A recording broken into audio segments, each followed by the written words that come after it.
Hey Gear Seekers, I'm Nick. Over the years, Aerocool has made some truly awful cases. They've also made some fairly decent cases too. Today we're checking out a case from their new sub-brand called APNX. This is called the C1. It's Aerocool's latest foray into, let's say, trying to do better. What we're gonna do is our usual thing, and maybe we'll do an unusual thing. We're gonna test the thermals, do a build, and I'll let you know if Aerocool did something good for once. Wow, that sounds really savage, but it's the truth. Let's take a closer look.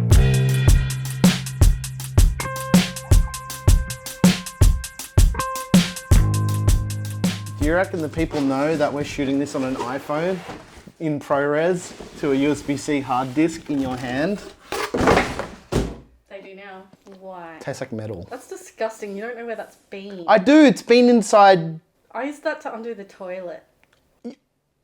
You actually did. Oh, that's disgusting.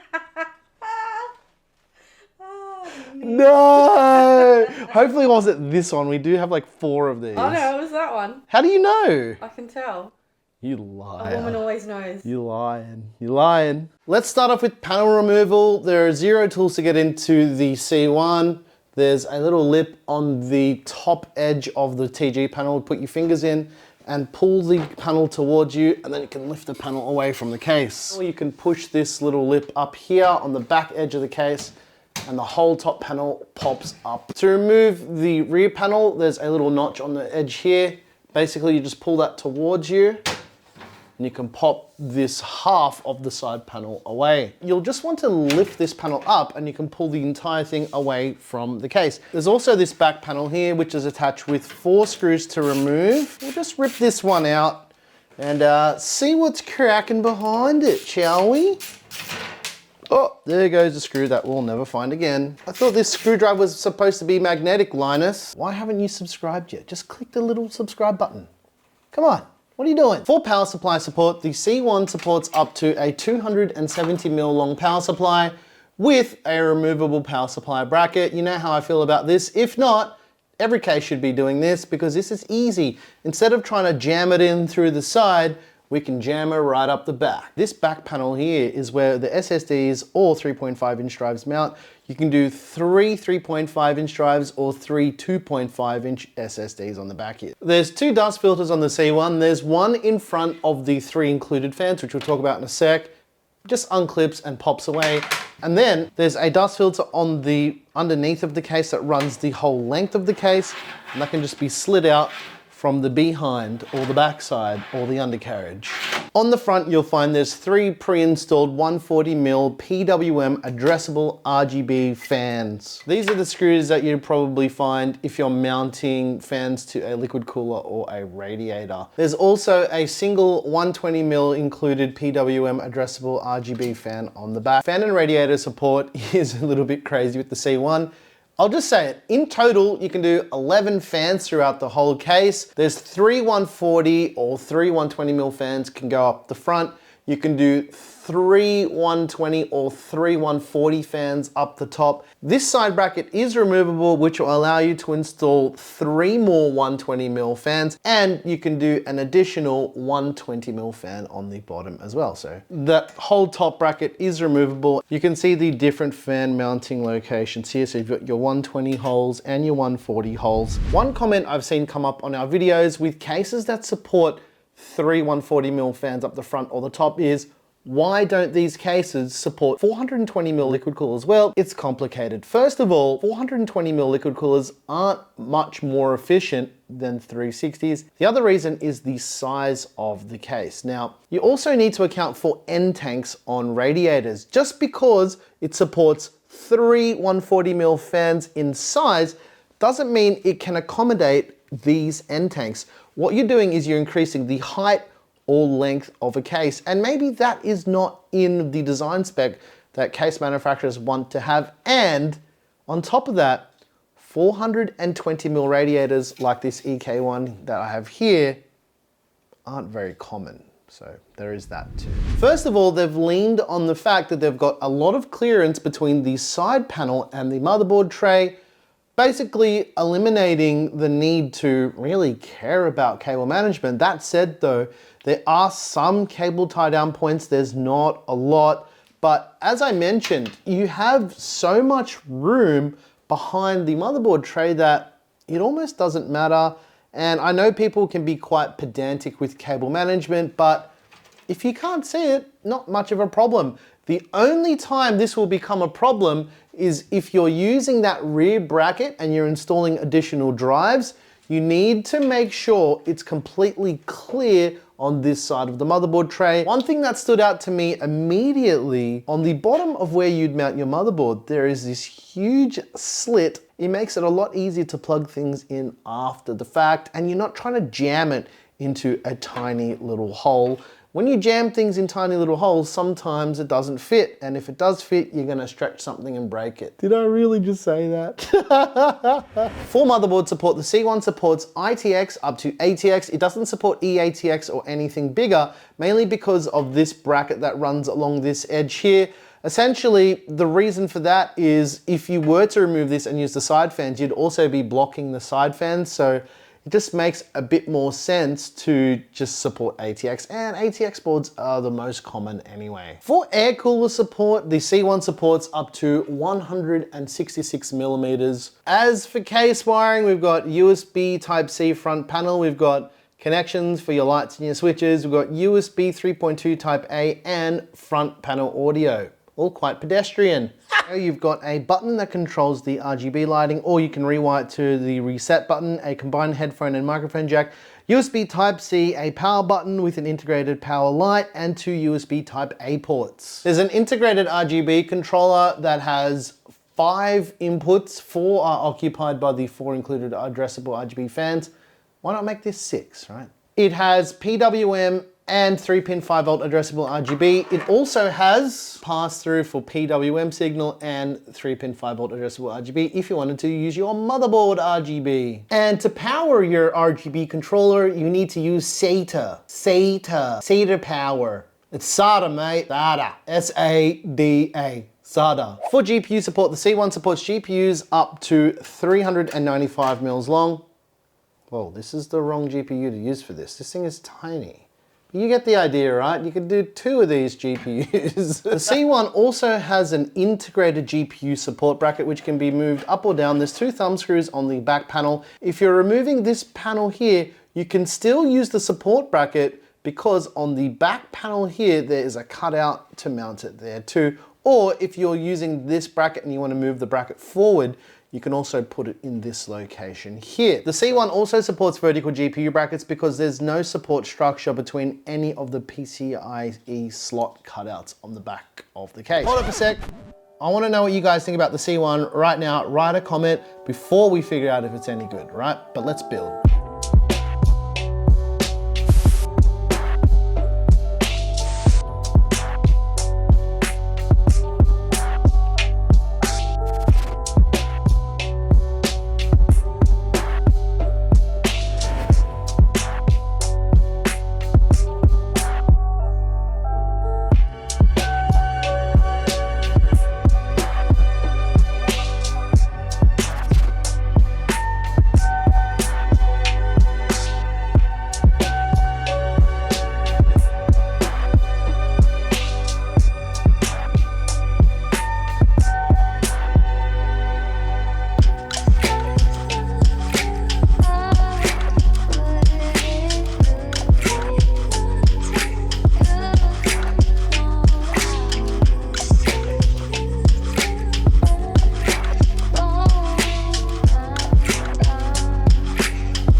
All right, let's take a look at the thermals. What you're seeing on your screen right now is the 14900K is hot, but we already knew that.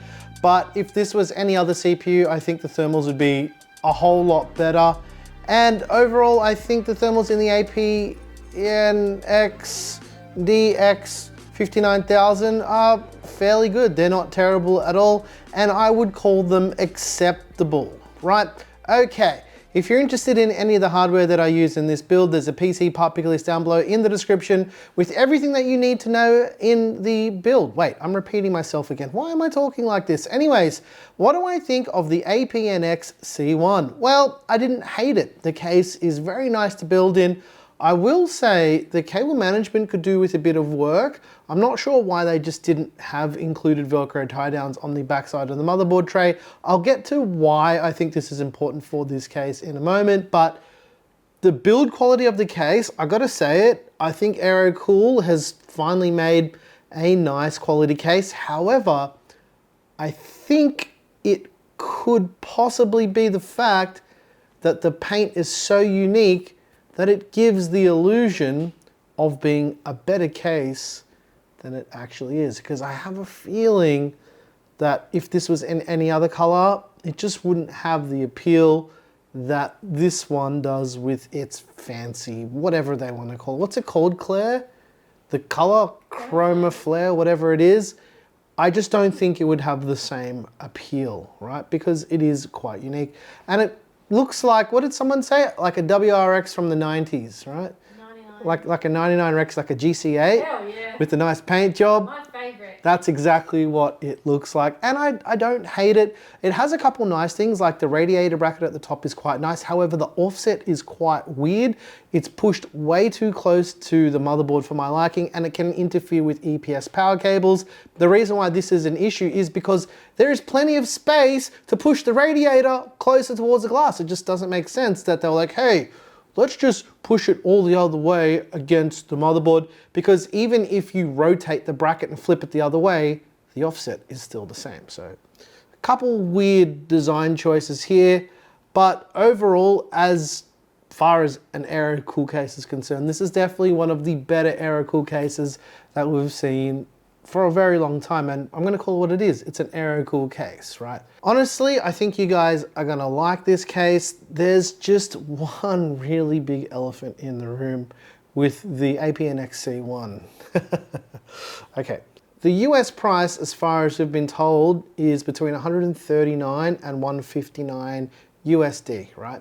Okay, that can be a bit expensive for a case that is like this. Like, you do get 4 included addressable RGB PWM fans and an RGB hub and all that. Yeah, I get that that stuff costs money. However, if you're interested in the APNX C1 here in Australia, it's going for, in the chroma flare color. Claire, tell the people, scream it out. How much is this going for in Australia? Too much. 299 Australian dollars. I'm sorry. This is not a $300 case. I would say 200 would be acceptable here in Australia. Okay, we have a different currency here in Australia, but 300 Aussie dollars for this, it's not worth it. The quality's good, yeah, it's nice. There are things that have been claimed with this case that make me not want to recommend it for this price. First of all, they said it is fingerprint resistant paint. That's a lie, because it's not.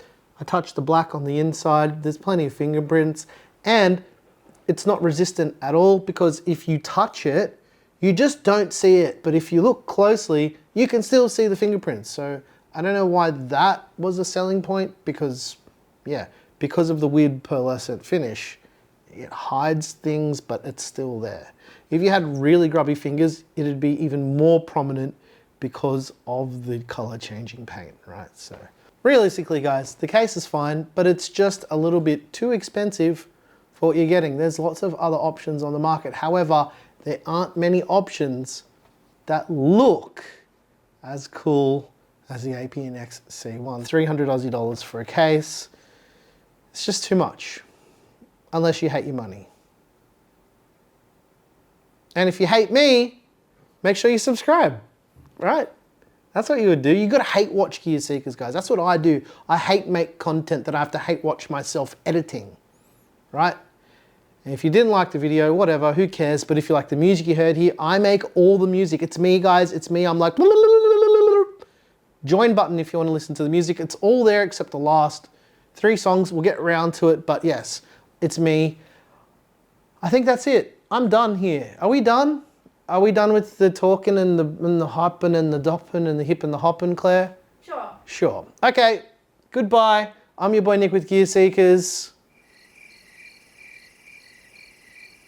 Oh, I was waiting for you guys to say the line, but obviously I can't hear you. You peek, we seek.